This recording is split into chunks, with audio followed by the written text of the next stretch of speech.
So somewhere along the way, we are told to grow up. We're taught that maturity means replacing wonder with certainty, and curiosity with practicality, and creativity with efficiency.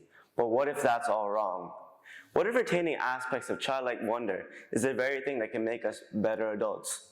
When I was a kid, I asked all sorts of weird questions. Why is the sky blue? What would happen if we tried to drink the ocean? And do fish ever get tired of swimming? The adults around me usually laugh and say, "Oh, don't worry, you'll understand when you're older."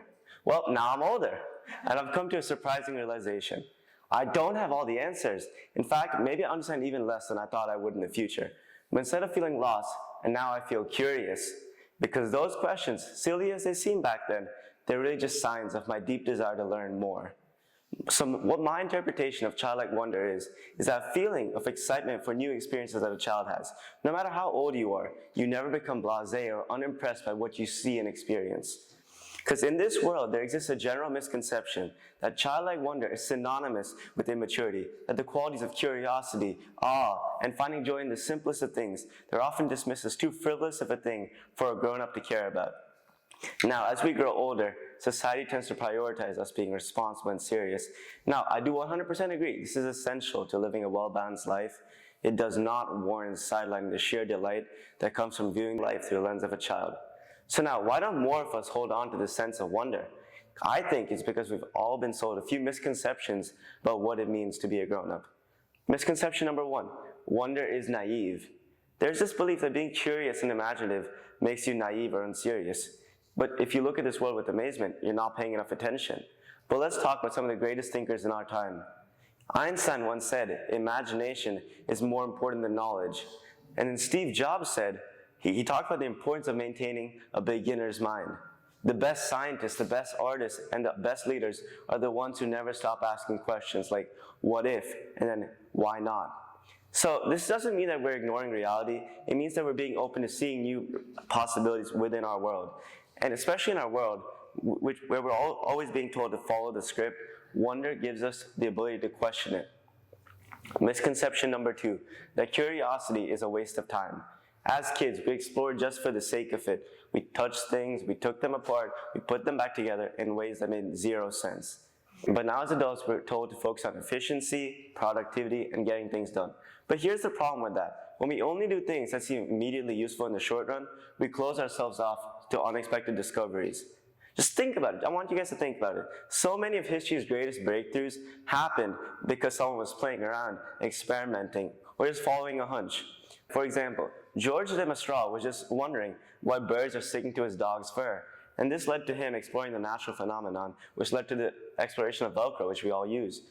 Another example is Percy Spencer. He was working on radar technology when he realized he had left a chocolate bar in his back pocket. And after his experiment, he realized the chocolate bars melted.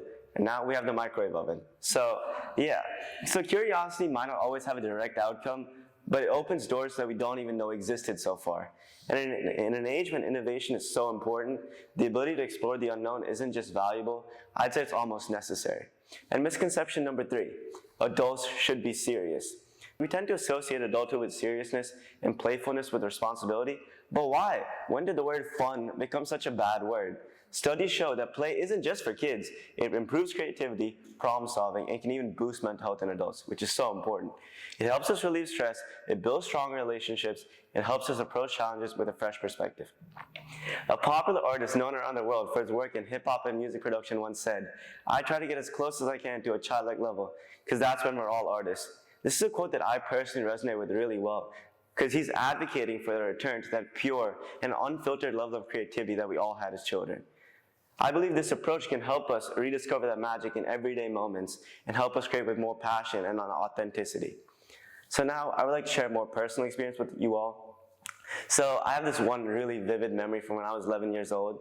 So I had just gotten home from school. I was expecting the usual empty house, but to my surprise, my dad was there. He was there. This was the first time in years he took a day off. I came home. He caught me by surprise. He was just standing in the kitchen. I still remember. I ran and jumped into his arms. It sparked such an electric feeling in me. It was such a mix of joy and excitement.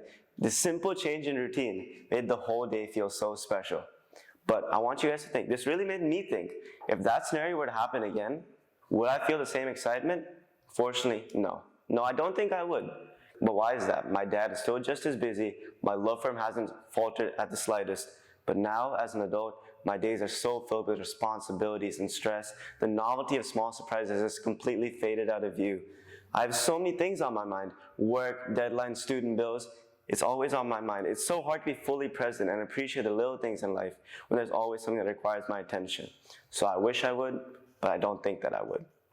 See, it's not like these moments mean any less to me. It's just it's so much harder to notice them. It's harder to just pause in the moment and let these ideas sink in, because my mind is always thinking of the next 5 things to do, the next 5 steps. And in a way, this really makes me miss the younger version of myself, where I could feel joy so instantly, so freely, without anything else getting in the way. Now, I do realize I spent this whole time hyping up childlike wonder, but I want you guys to know, my title is embracing certain aspects of childlike wonder. There's serious negative implications if it's taken too far, such as a lack of inhibition, social awkwardness, and if it goes really far, even a disconnect with reality. Perhaps I'm mistaking childlike wonder for nostalgia. It's possible that what I truly miss is not that sense of wonder and it's not that sense of wonder, but the simplicity and carefree nature of our childhood. I think we can all think back to that. Nostalgia can make the past seem more magical than it was, but I don't care. By focusing on the present and finding joy in the here and now, I can still capture some of that magic in my adult life. What are some ways we can hold on to that sense of wonder, especially in a world that wants us to let it go? Here's some 3 simple ways. Ask more questions, not just the ones that have answers, but the ones that open up new ideas. Next time you're thinking, oh, that's just the way it is, that's just the way it's always been, pause. Pause, think about it, challenge those assumptions. Number 2, engage in play. I know this sounds very silly, you're all adults over here, but find time to do something just for fun. No purpose, no end goal, just play. Try anything, try something. Just explore a new hobby that has nothing to do with you advancing further in your career. Number 3, notice the small things in life. Wonder doesn't have to be something so grand and extravagant. It can be the way the sunlight goes through leaves. It can be the way a goose looks at you. Just take some time, or even the way a song makes you feel. Take some time and notice these things. And in tune with this idea, I would like to share an example a peer once gave me. It really stuck with me. So one day in class, he asked me to draw a picture of a horse. Just a simple and very on-the-spot request. But no one moved. No one even picked up a pencil. We all just looked around, hesitant, waiting for some context. We're in college. We're like, is this for credit? Is this even graded? What is the point? And that was exactly the point. There was no reward, no grade, no external reason to do it, so we didn't do it. But the professor pointed out, if we were in 1st or 2nd grade, all of us would have jumped on that opportunity immediately, without any hesitation, not for praise, not for points, just because it was fun. Because it was an opportunity for us to create, to express, and that's what childlike wonder really is. It's doing things for the fun of it and not necessarily the outcome. Now, I want the audience to recall the last time you genuinely felt in awe of something. I'll wait. Okay, so the moment you just recalled, that feeling of awe, it's still inside of you. It never truly left. We just all got so caught up in growing up that we stopped listening to it. But childlike wonder, it isn't something that we can outgrow. It's just something that we bury under layers of responsibility, stress, and expectations. And I believe we owe it to all of ourselves to dig it back up now.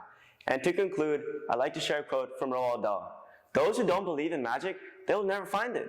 And it's my pure belief that childlike wonder may be one of the purest feelings in the world. And our culture tells us to leave it behind as we enter adulthood. But I would like to take it with me. I would like to keep it alive within me forever. And I hope you guys do too. Thank you so much.